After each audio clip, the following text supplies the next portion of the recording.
I ate alone on my 75th birthday while my family was on vacation using my money. My 75th birthday was supposed to be special. I'd been promised something I hadn't had in years, a little joy, a little sunshine, and a reason to feel seen again. So I got dressed. I cooked. I waited. But what happened that day changed how I saw everything and everyone around me. I may be old, but I'm not blind. And I'm certainly not helpless. Before I begin my story, I just want to say thank you for listening to me pour my heart out. Let me know in the comments where you're listening from and what time it is. I love hearing from you. And if you haven't already, please hit the subscribe button. It helps me more than you know. Now, let me tell you what really happened. I'd been looking forward to that trip for months. My son Marcus told me back in February that they were planning something special for my 75th birthday. A real vacation, he said.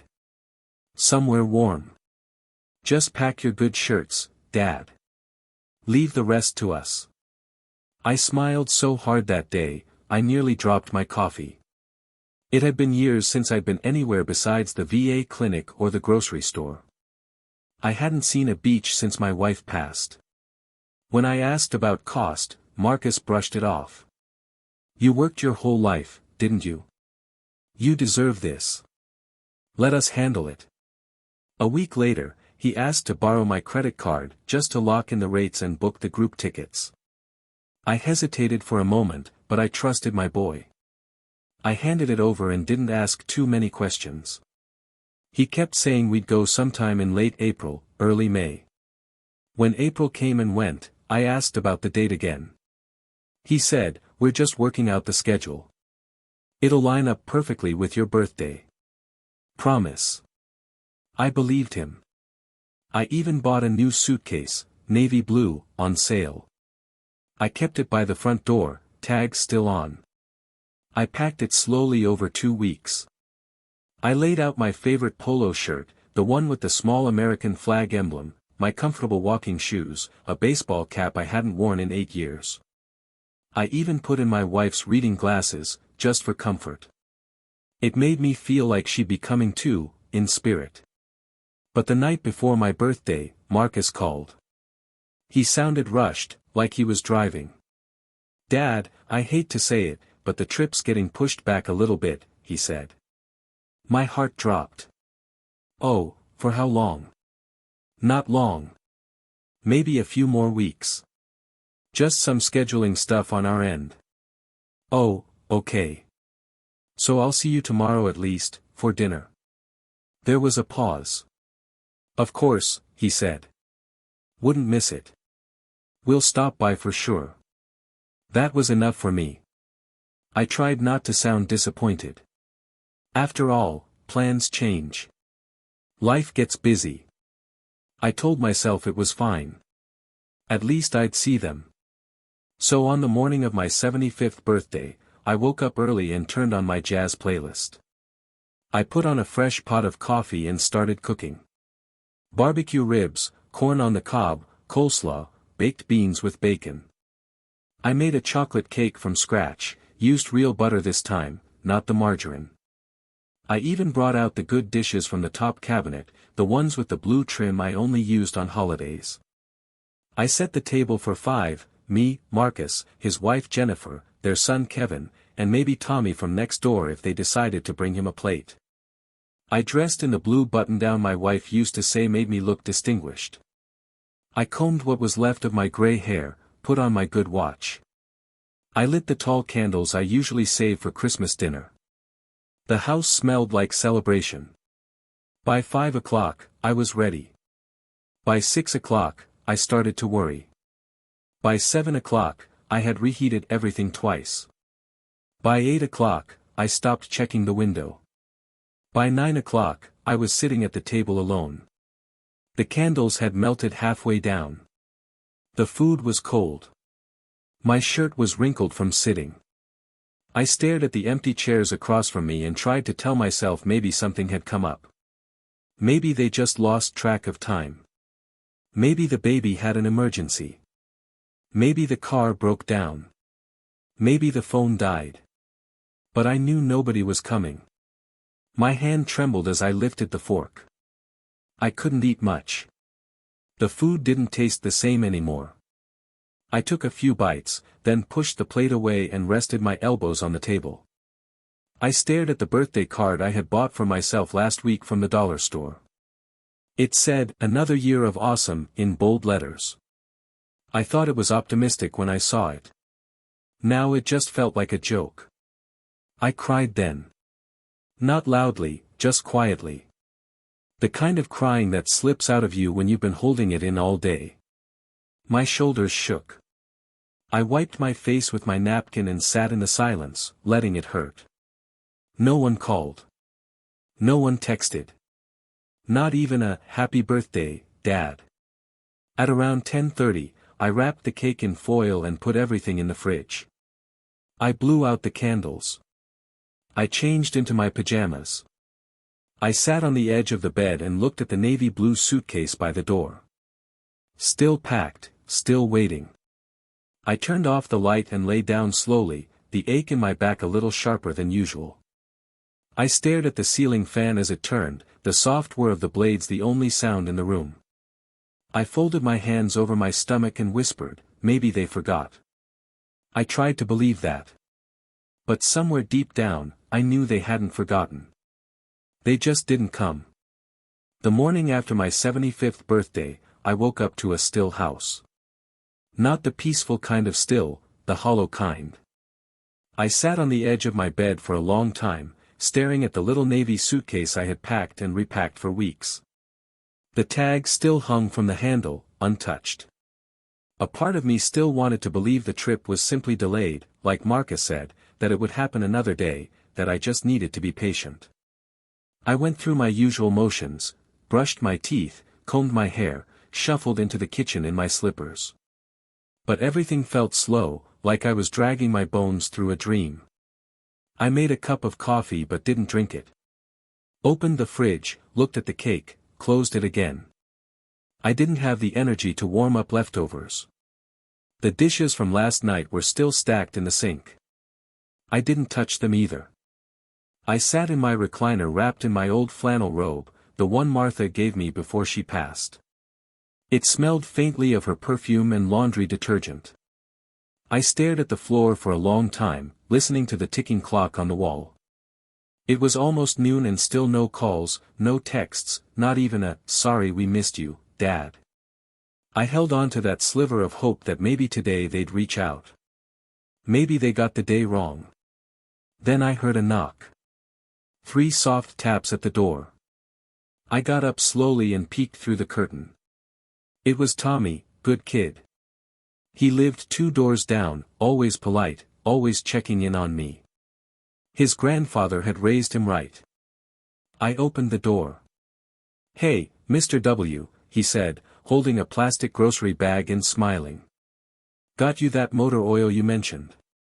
"Oh, bless your heart," I said, stepping aside. "Come on in, son." He walked in and set the bag on the counter. I was about to offer him some coffee, but he noticed my phone sitting on the table. "You still having trouble with your apps?" he asked, picking it up. I nodded. "It's been acting up again. You know how I am with that thing. I press the wrong button and everything disappears." Tommy chuckled. "Let me take a look." He sat down at the table, swiping through the settings. I went back to wiping the counter just to give my hands something to do. Then I heard him pause. "Mr. W," he said gently. "Did you say your son was planning to take you on a trip for your birthday?" I turned toward him slowly. "Yes. He said it was going to be a family vacation. But the night before my birthday, he called and said it was postponed." "Why?" He hesitated, then glanced down at the phone. "I didn't mean to snoop," he said, "but I follow your grandson on Instagram." "Kevin." I frowned. "Okay." He flipped the phone around to show me. There it was, clear as day, a beach, white sand, blue water, and in the middle of it, my family. My son Marcus, his wife Jennifer, and Kevin, all wearing matching shirts that said, Wilson Family Vacation. They were smiling, tanned, holding fruity drinks, and posing in front of a giant hotel pool. The caption said, Much needed reset. It had been posted the night before. On my birthday. I stared at the photo, frozen. My mouth opened, but no words came out. I slowly reached out and took the phone from Tommy's hands, zooming in. It wasn't just a day trip. It was a full vacation, the kind with resorts and fancy dinners and spa treatments. I scrolled to the next post. Jennifer was twirling in a sundress with a cocktail glass. Another showed Marcus laughing with a cigar in his hand. There was even a shot of Kevin showing off his new watch. I scrolled and scrolled, photo after photo, but no mention of me. Not one. Tommy sat quietly. I could tell he didn't know what to say. I swallowed the lump in my throat and set the phone down gently. They told me it was postponed, I whispered. Said we'd reschedule. Said they'd come by for dinner. I felt the sting in my eyes before the tears came. I blinked fast, hoping to hold them back, but it didn't work. My shoulders trembled. I pressed my hands flat against the table to steady myself. They left me, I said. They really left me. Tommy got up and knelt beside me, his voice soft. I'm so sorry, Mr. W. I thought, if I had known. It's not your fault, son, I said, wiping my cheeks. It's mine for believing them. He didn't argue. He just sat with me. That's what made it worse, how someone who didn't owe me a thing could sit with me in my hurt, while the ones I raised, clothed, fed, left me out like I was nothing. After he left, I sat in silence for a while. Then something in me stirred. I needed to know the full truth. I turned on my old computer and logged into my email. I hadn't checked it in weeks. Marcus always told me not to worry about it, said he handled all the bills and bookings through it. But I remembered one password, and that was enough. I typed reservation in the search bar. The first result made my heart stop. An email from a luxury resort in Cancun. Booking confirmation. Full week. Ocean view suite. Spa add-ons. All paid in advance. Billing address, Frank Wilson. Credit card, mine. The same card Marcus asked to hold, for emergencies, last month. I stared at the screen, hands shaking, my stomach twisted. They didn't just forget me. They used me. They used my money, lied to my face, took the vacation I was promised, toasted drinks to a new chapter, and left me to cry over cold cake. I shut the laptop, pushed my chair back, and stood up. I walked to the mirror in the hallway and looked at myself. Not a fragile old man, a father who had been taken for granted. A man who had been silent too long. And for the first time in a long time, I felt something shift inside me. Not bitterness, not hate. Just clarity. After I saw the booking email, something in me went quiet. Not numb, just still. Like my spirit had sat down to catch its breath. I didn't call Marcus right away. I didn't text. I didn't slam drawers or throw anything across the room. That ain't me. I just stood in my hallway looking at my reflection in the old mirror, the same one Martha and I hung when we first moved in. I looked at myself long and hard. I saw every wrinkle, every age spot, every year-old smile line that now curved into something sadder. But I didn't feel weak. I felt awake. The next afternoon, I got a call from Jennifer. Her voice was sugar-sweet, like nothing had happened. "Hey, Dad," she said. "We're back in town and so sorry we missed your big day." Like she didn't have my number all week long. Then she said, "Marcus is going to come by and bring you something nice." I didn't respond. I just said, "All right," and hung up. Sure enough, Marcus showed up that evening around 6 o'clock. He didn't even knock. Just walked in like he used to when he was a teenager. I was in the kitchen folding dish towels. I didn't even look up. "Hey, Dad," he said like he'd just come back from the store. "We brought you this."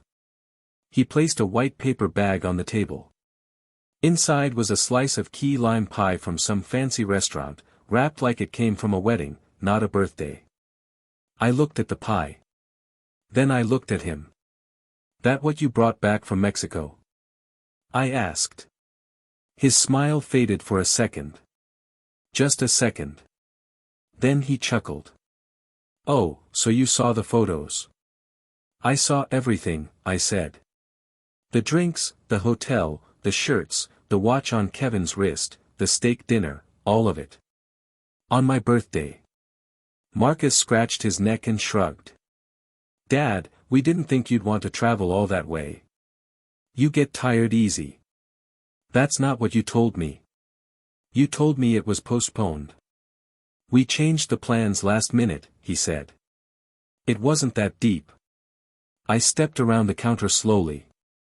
My voice was calm, but I could feel the heat in my chest. "You used my credit card, Marcus. You paid for the whole thing in my name." His head jerked back like I'd slapped him. "What? It wasn't like that. You gave me the card for emergencies. I figured you'd be fine with it once you saw we enjoyed ourselves." "You figured," I repeated. "You figured your father, who cooked a full meal and set a table in his good shirt on his 75th birthday, would be fine being lied to, left out, paying for his own exclusion." Marcus looked annoyed now. "Dad, it was just one birthday. You've had 74 of them." My hands trembled. I gripped the edge of the table. "One birthday," I said. "It was the first birthday I've had without your mother. And I thought maybe, just maybe, you wanted to spend it with me, not run from me." He groaned and dropped into the chair like he was exhausted. "You're being dramatic." I blinked, stunned. "Dramatic?" "Yes," he snapped. "It's not like we left you with nothing. You had food. You always say you don't need much. Why is this suddenly some big crisis?" I stepped back. My heart was pounding in my chest. I thought about how I used to hold him when he had nightmares. How I worked double shifts so he could have name-brand sneakers. How I sold my tools once to pay for his college books. How I prayed every night for his safety when he was deployed overseas. I thought about how he used to fall asleep on my lap during football games and call me his hero. And now here he was, telling me I had enough, telling me my pain was too much trouble. I sat down across from him, staring right into the eyes of the man I raised. "I'm your father, Marcus. Not your bank account." He didn't say anything. I didn't cry this time. Not in front of him. I just stood up again and walked over to the closet to grab my jacket. "You can go," I said softly. He looked up, surprised. "Dad." "I need some air," I said. "And I don't like having conversations with people who don't respect the roof they're standing under." He stood slowly, and for a second he looked like he wanted to say something, but nothing came out. He left without another word. That night, I sat on the porch under the string lights Martha and I hung up years ago. I rocked back and forth in my chair with a blanket around my shoulders. I didn't cry, but I didn't smile either. I just let the cool air touch my face and listened to the crickets sing me a little mercy. I still loved my son, but I couldn't unsee what I saw. And I couldn't unfeel what I felt. I thought that was the end of it, that maybe we'd talk again later and smooth it out like fathers always do. But something was coming that would make me see everything clearer. And this time, I wouldn't look away. I didn't go looking for trouble. I just needed a little help. A few weeks after the argument with Marcus, things were tight, tighter than usual. I was running low on groceries and the electric bill had come in higher than I expected. I didn't panic. I'd been through worse. I just figured I'd look into my options until my check came in. Tommy, bless his heart, had told me about a retired attorney who volunteered at the senior center. Robert Chen, he said. He helps older folks get access to legal advice and support. He's sharp, Mr. W, doesn't play games. You'll like him. I didn't want to bother anybody, but I called. He came over the next afternoon, tall man with silver hair, sharp eyes, and a no-nonsense voice that still had kindness in it. He walked in wearing slacks and comfortable shoes, carrying a briefcase filled with folders. Mr. Wilson, he said, shaking my hand firmly. You said you needed some assistance. Just a little guidance, I replied, motioning for him to sit. I may need to borrow a few dollars just to tide me over. I'm not behind on anything, just a bad month. He gave me a careful look. Do you mind if I ask, don't you have a retirement account? Any savings? I nodded. I did. I mean, I do. But my son's been helping me manage it. He set his briefcase down. And how involved are you with that management? I hesitated. He's got the login information. He pays the bills. Said he'd handle all the boring stuff so I didn't have to worry. Robert leaned forward. Would you mind pulling up your online banking, just so we can take a quick look? Make sure everything's where it should be. I didn't want to embarrass myself, but something in his tone told me I should listen. So I opened my old laptop and let him sit beside me. Took a few tries, but I got into the account. I noticed it before he even said a word. The balance didn't look right. He scrolled through quietly, not speaking yet. I sat beside him, heart pounding, watching his face. When he finally turned to me, he didn't speak like a lawyer. He spoke like a man who'd seen too many stories just like mine. Mr. Wilson, he said gently, your account's been drained over the past year. We're talking multiple withdrawals, thousands of dollars, mostly transferred to a secondary account. I felt cold all over. That must be Marcus's. He's been handling things. He tapped his finger against a line on the screen. Look at this. Electronics store, resort charges, car payments, even some payments labeled consulting services, but they're all routed through his personal account, not any business account. This isn't help. This is misuse. My throat tightened. He's just been under stress. He told me things were tight. He's trying to build something. Robert gave me a look, not cruel, not judgmental, but real. Frank, he said, calling me by my first name for the first time. You are not a bank. And you are not here to be bled dry while smiling through it. I blinked. My lips trembled. But he's my son. And you're his father, he replied. And you are worth more than how he's treating you. You raised him. You worked hard. You don't owe him everything you've got. I sat still. My hands were folded so tight they ached. He closed the laptop gently. You said you wanted help. I can help, but only if you're ready to stop letting your kindness be turned into a weakness. I didn't answer right away. I looked down at the kitchen tiles and thought about the years I spent mopping those same floors. Thought about how I saved every receipt. How I skipped dinners out so Marcus could have football equipment. How I never once let him see how scared I was when the money ran thin. I thought about how I waited on my birthday for a dinner that never came, and how the people I gave everything to used my money to toast under palm trees. I don't want to hurt him, I whispered. You're not, he said. He's already hurting you. We didn't finish the conversation that day. I needed time. Robert understood. He left me his card and said to call him if anything else came up. It didn't take long. Because the very next week, Marcus showed up at my door again, smiling. Hey, Dad, he said, stepping in. Got some good news. I found a house. Real fixer-upper with potential. I'm trying to put in an offer before it gets snapped up. I raised my eyebrows. Oh. He sat at the table like it was his own. I need 40 grand to secure the down payment. I figured maybe you could front me part of the inheritance now, before it's too late. That was it. That was the moment the air left my lungs like a punch. I looked him in the face. He didn't even flinch. He truly believed he was entitled to the life I'd built. I don't have that kind of money, I said. He leaned back. Sure you do. You just don't want to help. My voice was flat. You've been helping yourself, Marcus. I've seen the charges. His expression changed. Excuse me. I saw the resort charges, the electronics, the car payments. You've been draining my account. He stood up. You went through my stuff. No, I said calmly. I went through mine. He scoffed. So what?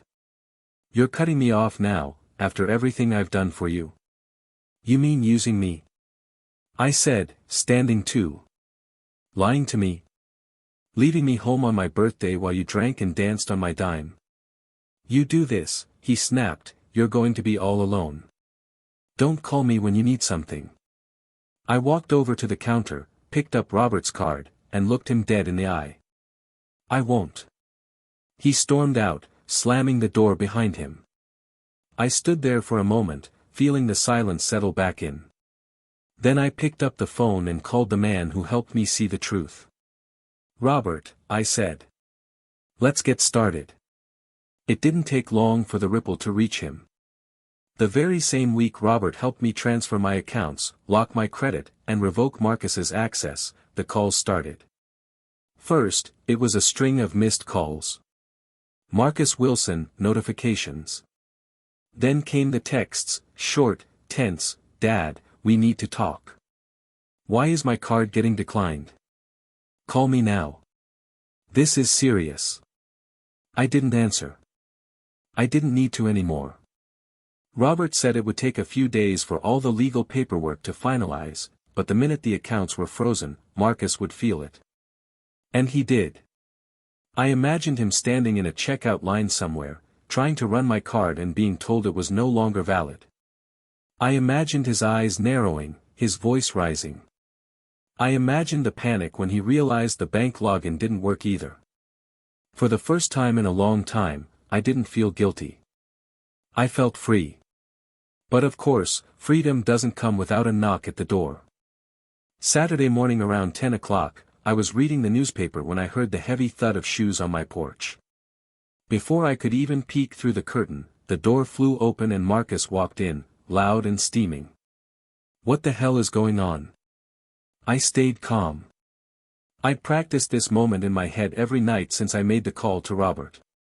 I looked him in the eye and said, "You'll need to be more specific." He scoffed. "My business account is frozen. My bank app's locked. The credit card I was using for utilities just got shut down at the gas station. You trying to humiliate me, Dad? I'm trying to protect what's mine." He stepped closer. "You really going to do this to your own son?" "No," I said softly. "You already did it to me." Jennifer walked in behind him. She wasn't dressed like usual, no heels, no tight blouse, no lip gloss. Just a wrinkled sweatshirt and a tight jaw. "I told you this was going to blow up," she muttered to him, but loud enough for me to hear. Marcus turned to her. "Stay out of it."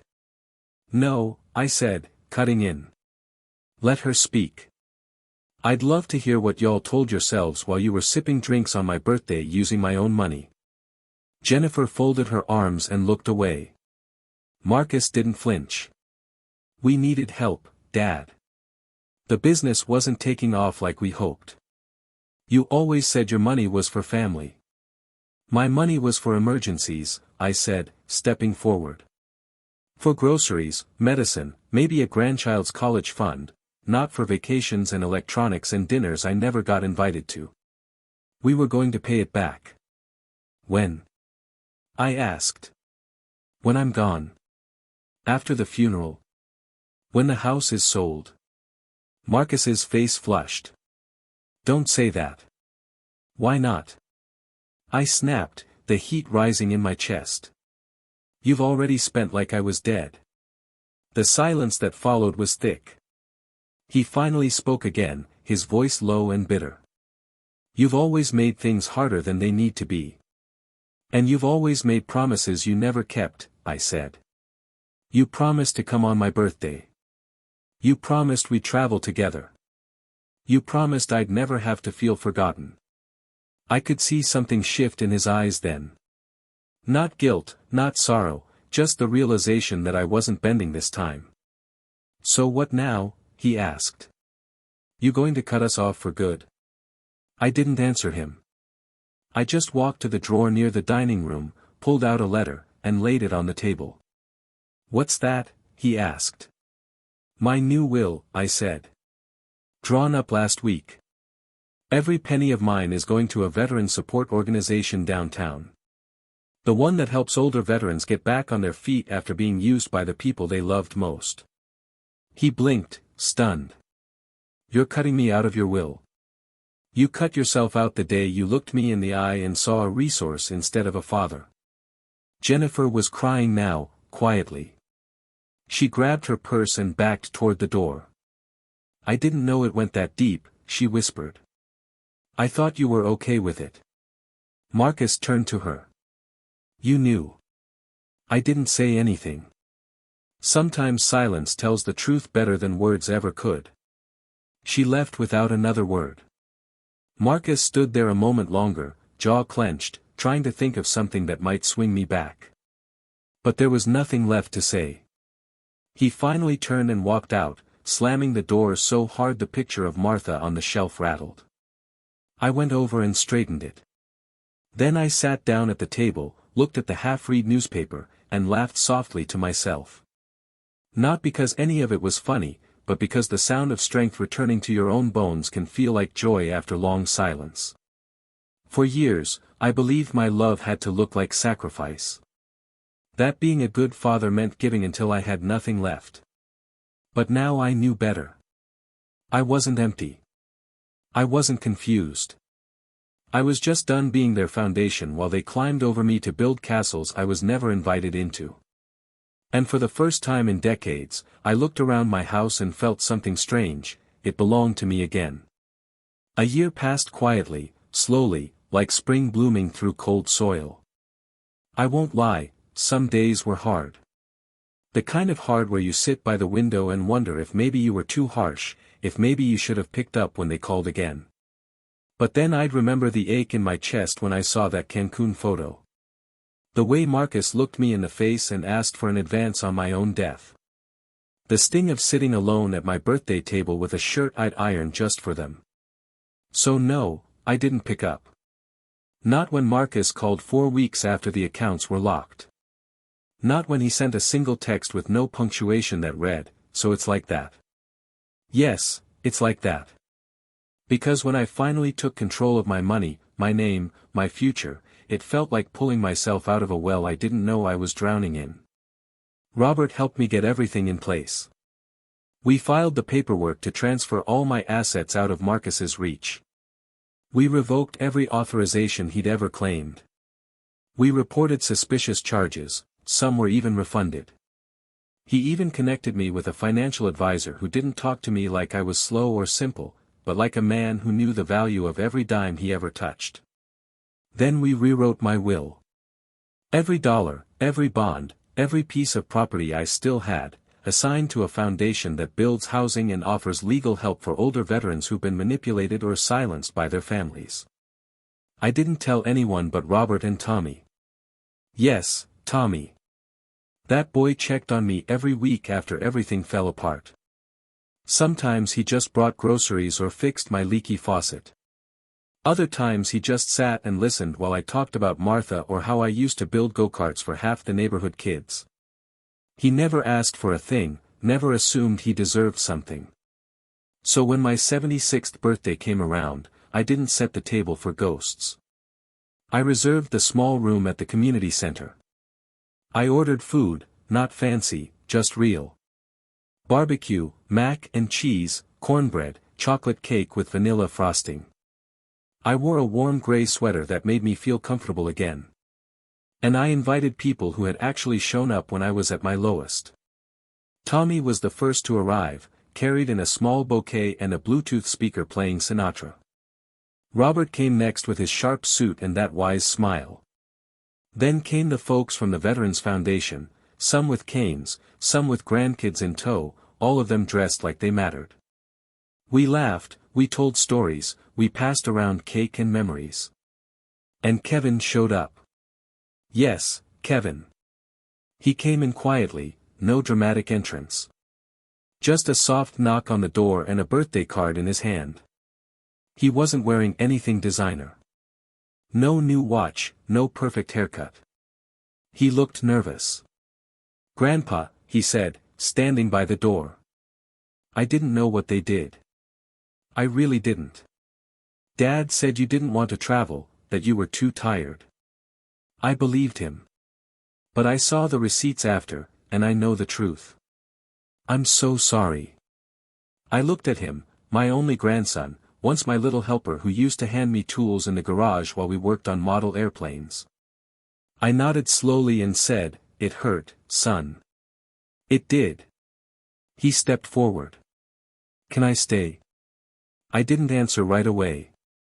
Then I pulled out a plate, handed it to him, and said, "Go on, get you some of that chocolate cake before Robert finishes it." He smiled, shaky but grateful, and joined the circle. But I didn't hug him. Not yet. That's something he'd have to earn back. At the end of the evening, Tommy offered to drive me home. I sat in the front seat with the small bouquet in my lap, watching the sun dip low over the rooftops. He glanced at me and asked, "Was today better than last year?" I looked out the window and whispered, "It wasn't better. It was mine." When we got home, I stood on the porch for a long time. The wind was cool but gentle, brushing against my skin like a blessing. I looked out at the street and thought about how far I'd come. Then I walked inside, changed into my comfortable clothes, and made a cup of coffee. I didn't look at my phone. I didn't check to see if Marcus had texted. I just sat at my kitchen table alone and smiled. Not because I was happy, but because I was whole. I gave them love. Now I'm giving myself peace. And that's the best birthday gift I've ever received. The months that followed brought unexpected clarity. Word had gotten around the senior center about what I'd done, standing up to family financial abuse, taking control of my own money, choosing my peace over their convenience. Other men started reaching out. Frank, whose daughter had been borrowing from his Social Security. William, whose son had convinced him to sign over power of attorney and then cleaned out his savings. David, whose family had him declared incompetent so they could sell his house. We started meeting Thursday evenings in the community center's small conference room.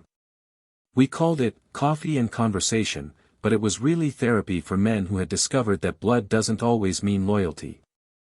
Robert volunteered to facilitate our meetings. He'd bring case studies, legal advice, and most importantly, validation that we weren't crazy for feeling hurt when our own children treated us like ATMs instead of fathers. The hardest part, William said during one meeting, is that I keep thinking I failed as a parent. Like maybe if I'd been stricter, or softer, or richer, or poorer, they wouldn't have turned out this way. Frank nodded. I raised my daughter to be independent. Guess I succeeded too well. She became independent of any sense of gratitude or respect. I found myself speaking up more in these meetings than I had in months. What I learned, I said, is that we can't control who they became. We can only control who we choose to be moving forward. David, the quiet one in our group, finally opened up during our 6th meeting. My family had me declared incompetent because I was forgetting things. Little things, where I put my keys, what day it was. But I wasn't incompetent with money. I just wasn't giving them enough of it fast enough. He paused, his hands shaking slightly. The judge reversed it when I got my own lawyer. Turns out forgetting where you put your glasses doesn't mean you can't manage your own finances. But the damage was done. They'd already sold my house, spent my savings. All legal, they said, because they had power of attorney. Robert leaned forward. What did you do? I did what Frank did.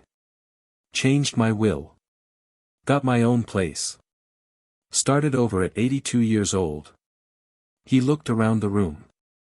Some of y'all think that's too late to start over. But let me tell you, freedom don't have an expiration date. That night, I went home feeling lighter than I had in months. I wasn't alone in this. I wasn't the only father who had been treated like a means to an end rather than a human being deserving of love and respect. 6 months into our Thursday meetings, something unexpected happened. Kevin started showing up. Not to the meetings, those were private, for us older men who needed to process our hurt without judgment. But Kevin started showing up at my house. Not asking for anything, not making excuses for his father, just showing up. He'd help with yard work, fix things that needed fixing, or sometimes just sit on the porch with me and talk about his job, his girlfriend, his hopes for the future. He was learning to see me as a person, not just a grandfather-shaped obligation. One evening, as we sat watching the sunset, he said something that surprised me. "Grandpa, I've been thinking about what Dad did. Not just the money stuff, but the birthday thing. The lying. The way he talked about you behind your back." I didn't respond, just waited for him to continue. "I don't want to be like that. I don't want to be the kind of person who treats family like they're disposable. I've been watching how you handle this whole thing, not bitter, not angry, just dignified. I want to learn how to be like that." I looked at this young man, tall now, broader in the shoulders than I remembered, but still with the same curious eyes he'd had as a boy.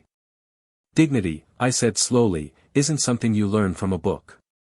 It's something you practice, especially when it's hard. Especially when people you love make it hard." He nodded. "Will you teach me?" That's when I knew Kevin would be earning his way back into my life. Not through grand gestures or desperate apologies, but through consistent, respectful presence. Through showing up when it mattered, not just when it was convenient. As winter turned to spring, our Thursday group had grown. Word was spreading through the senior community, through social workers, through legal aid offices. Men were driving from 2 towns over to sit in our circle and share their stories. Robert suggested we formalize what we were doing. "You're providing a service," he said. "Support, legal education, emotional healing. The state has funding for programs like this." So we applied for a grant. Called ourselves the Grandfathers' Rights Initiative. We got approved for enough funding to rent a proper meeting space, hire a part-time social worker, and even start a legal aid clinic one Saturday a month. I became the unofficial leader, not because I asked for it, but because I was the one who had gone furthest down the road of setting boundaries and reclaiming my life. During our 1-year anniversary meeting, I stood up to address the room. It was packed now, 37 men, ranging in age from 62 to 91, all of whom had been financially or emotionally abused by their own families. When I started this journey, I said, I thought I was just trying to protect my bank account. I thought I was just tired of being lied to and left out. But what I discovered was that I was fighting for something bigger, the right to be treated with dignity in my own life. I looked around the room at faces that had become familiar, at men who had become friends, at stories that had become shared strength.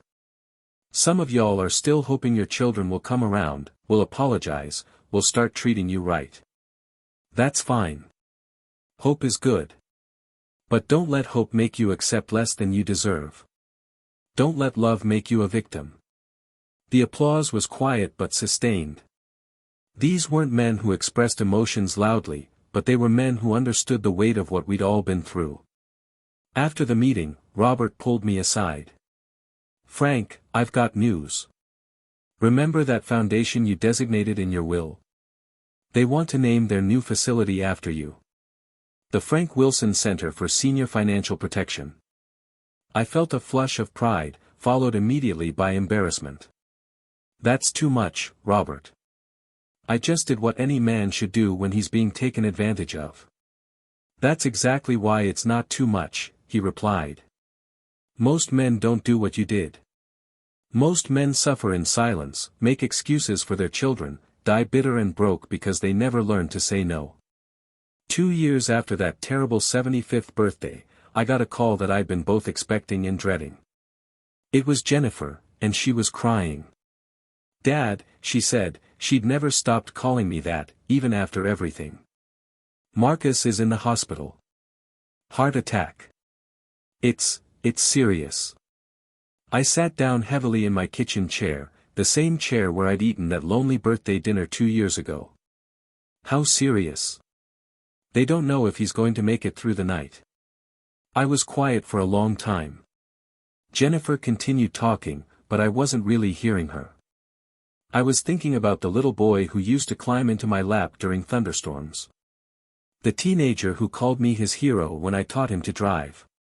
The young man who cried on my shoulder when his first girlfriend broke his heart.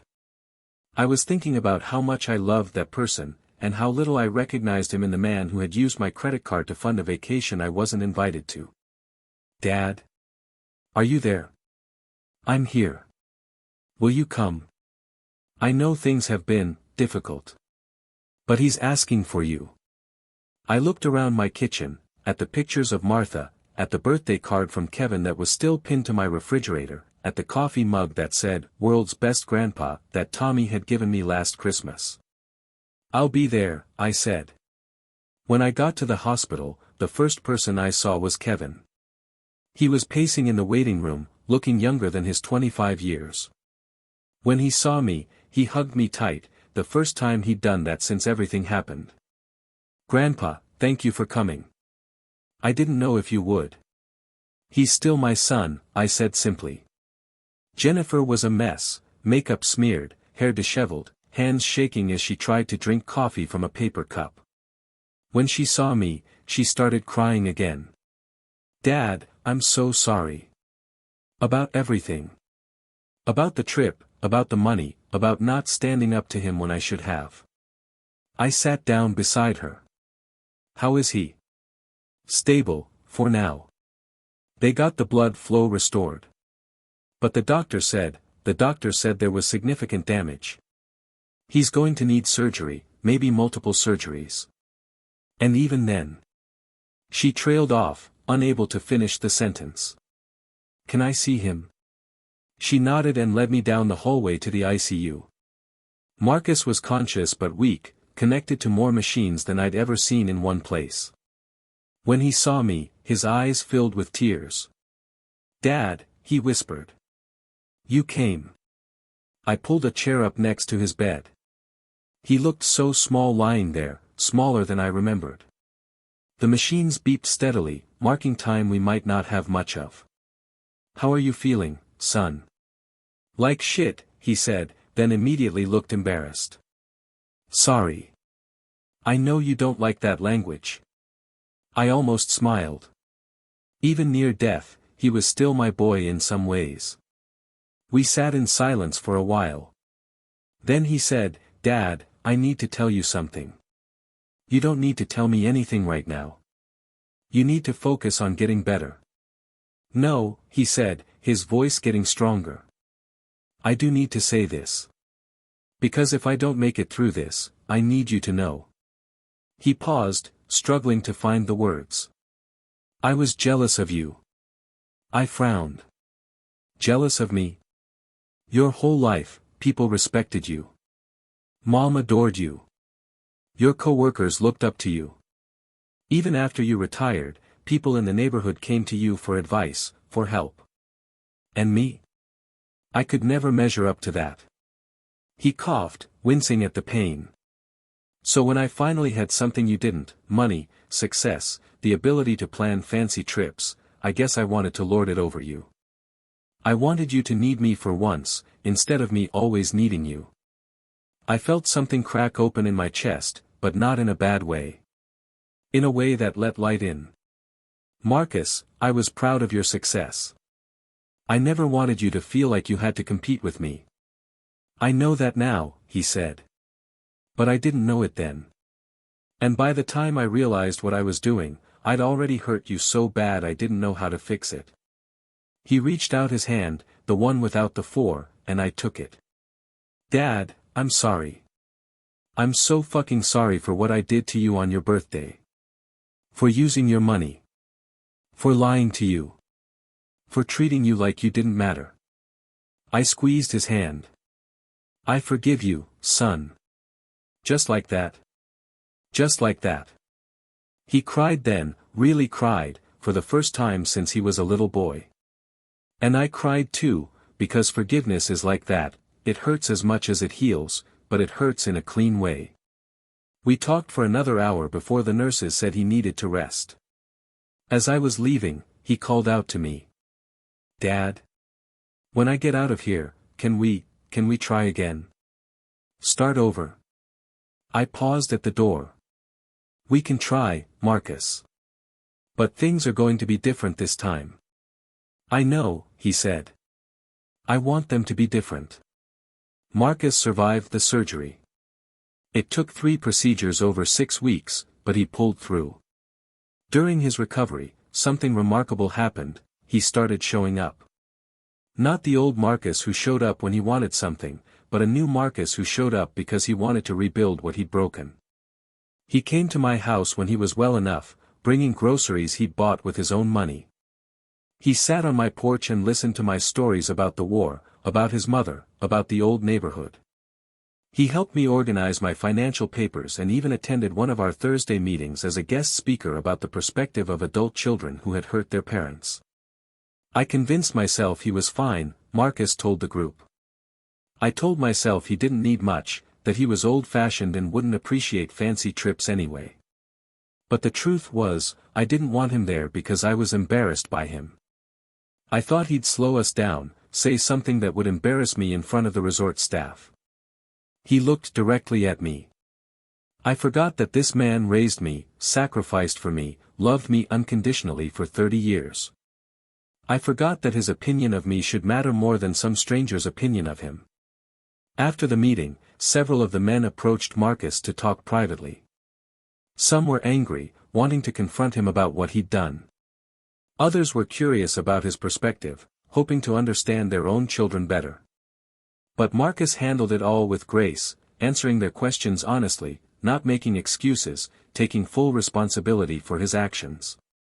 As we drove home that night, I said, "You did good tonight, son." "It felt good to tell the truth," he replied. "I've been carrying around so much guilt, so much shame. Talking about it, owning it, it's like finally being able to breathe again."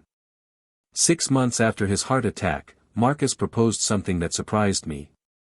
"Dad, I want to make amends. Real amends, not just words. I've calculated how much money I took from your account over the past 2 years. I want to pay it back, with interest." I shook my head. "That money's already gone to the Veterans Foundation. I don't need it back." "Then let me contribute to the foundation. Let me fund a scholarship program, or a new facility, or whatever they need most." I studied his face. This wasn't the Marcus who used to promise things when he was in trouble, only to forget those promises when the trouble passed. This was a man who was genuinely trying to make things right. "If you want to do that, you should do it because you believe in the cause, not because you feel guilty." "I do believe in it," he said. "Because I've seen what happens when families fail their elders. I've seen what you and your Thursday group are building. And I want to be part of the solution, not part of the problem." 3 months later, the Frank Wilson Center for Senior Financial Protection held its grand opening. It was a beautiful facility, conference rooms for support groups, offices for legal aid attorneys, a resource library, and a small apartment that served as temporary housing for seniors who had been financially abused by their families. Marcus was there, along with Jennifer and Kevin. But so was Tommy, who had become like a son to me. And Robert, who had become like a brother. And 37 men from our Thursday group, who had become like an army of grandfathers standing together against mistreatment. During the ribbon-cutting ceremony, the foundation director asked me to say a few words. I stood at the podium, looking out at the crowd, a mix of seniors who needed help, professionals who provided help, and family members who were learning how to love better. When I was 75, I said, I thought my story was ending. I thought I was just a tired old man who had outlived his usefulness to the people he loved most. But what I learned is that sometimes your real story doesn't begin until you stop letting other people write it for you. I paused, finding Marcus in the crowd. He was crying, but smiling too. I learned that love without respect is not love at all. I learned that family is not just about blood, but about who shows up when it matters. And I learned that it's never too late to stand up for yourself, to demand better, to choose dignity over convenience. The applause was long and warm. As it died down, I said one more thing. If you're here today because someone you love has hurt you, I want you to know, you are not alone. You are not too old to start over. You are not too proud to ask for help. And you are not responsible for anyone else's choices but your own. After the ceremony, Marcus approached me privately. Dad, I have something for you. He handed me a small wrapped box. Inside was a watch, not expensive, but meaningful. Engraved on the back were the words, "To Dad, who taught me that love means showing up. Thank you for showing me how to come home." I put the watch on and hugged my son. It wasn't the same relationship we'd had before, that was gone forever. But it was a new relationship, built on honesty and respect and hard-earned trust. And that was better than what we'd had before, because it was real. As I write this, I'm approaching my 78th birthday. Kevin and I are planning a small celebration, nothing fancy, just dinner at the senior center with my Thursday group and a few close friends. Marcus asked if he could come, and I said yes, but only if he brings his own cake. We laughed about that, because we both remembered the gas station pie he'd brought 2 years ago. The navy suitcase is still in my closet, tags long since removed. I've used it twice now, once for a trip to the coast with Tommy and his family, and once for a veterans retreat that the foundation sponsored. It turns out I still love to travel, I just needed to travel with people who wanted me there. My will remains unchanged. The bulk of my estate will go to the foundation, to continue the work we've started. But I've added provisions for Kevin's future children, if he has any, and for educational scholarships in Marcus's name, not because I owe him anything, but because I want his redemption to outlive us both. I've learned that forgiveness is not the same as forgetting. I forgave Marcus because carrying anger was poisoning my own peace. But I don't forget the lessons I learned during those dark months, about boundaries, about self-respect, about the difference between love and enabling. I've also learned that family can be chosen as well as inherited.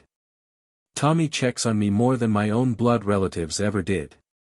Robert and I have coffee every Tuesday morning and discuss everything from legal cases to baseball scores. The men in my Thursday group have become brothers in a way that goes deeper than shared DNA. Some nights, when I'm sitting on my porch watching the sunset, Martha's reading glasses beside me and the string lights twinkling overhead, I think about that terrible 75th birthday. I think about the man I was then, hopeful, trusting, willing to believe any excuse rather than face the truth about how I was being treated. I don't miss that man, exactly, but I'm grateful to him. Because his pain became my strength. His humiliation became my dignity. His silence became my voice. And his love, well, his love became something better. Something that required mutual respect to survive. Something that had to be earned rather than assumed. That's the gift I've given myself in these last 3 years, the right to be loved properly, or not at all. And it turns out, when you demand better, sometimes you get it. Sometimes the people who hurt you rise to meet your standards. And sometimes they don't, and you discover you're strong enough to build a beautiful life without them. Either way, you win. Because dignity, once reclaimed, can never be taken away again. And that's a lesson worth learning, even at 78 years old. Especially at 78 years old. The grandfather they tried to discard became the man who refused to disappear. And that man has a story worth telling.